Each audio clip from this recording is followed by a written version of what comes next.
कांग्रेस ने 140 सालों में कई उतार चढ़ाव के पल देखे, लेकिन कभी धैर्य नहीं खोया।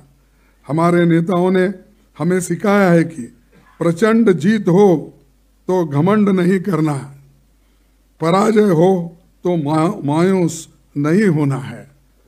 तो जनता के बीच हमें लगातार संपर्क बनाकर एकता और अनुशासन के साथ उनके संघर्ष में भागीदार बनकर समाधान निकालना है।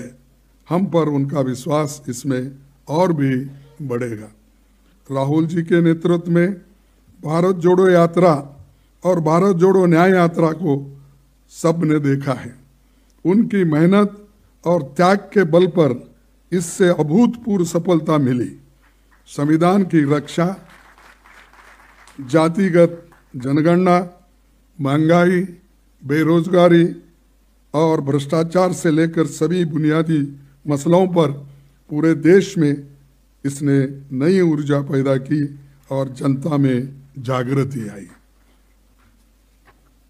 इसी का नतीजा ये रहा कि लोकसभा चुनाव के बाद संविधान विरोधी ताकतें भी अब संविधान की बात करने लगी है।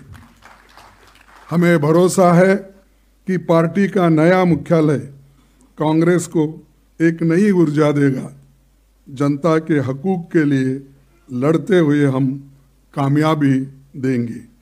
अंत में मैं उन सभी साथियों, खास तौर पर स्वर्गीय मोतीलाल वोरा जी, अहमद पटेल जी, इनको याद करना चाहता हूँ, जिन्होंने इस भवन के निर्माण में विशेष भूमिका वो बनाए। प्रियंका जी का विशेष धन्यवाद। उन्होंने इस भवन को अंतिम आकार देने में महत्वपूर्ण योगदान दिया और इन सब के प्रयासों का ये नतीजा है। और मैं पहली बार इस ऑफिस में आया हूँ, मैं देखा ही नहीं, लेकिन हमेशा तो प्रियंका जी कहती थी आप आके एक बार देखो तो देखो, बोले।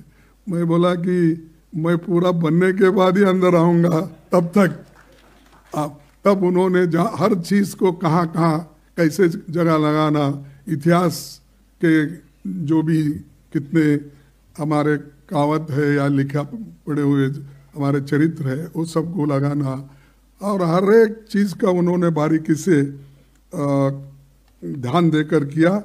और मैं ये भी धन्यवाद देना चाहता हूँ उनके साथ जो जुड़े हुए लोग हैं, जो काम किए हैं और उनके साथ रह के उनके इंस्ट्रक्शन को बोले, उस सूचना को जिन्होंने इम्प्लीमेंट किया, उन सभी को मैं धन्यवाद देता हूँ। और मनीष चतरथ और उनके साथी लोग भी ये जो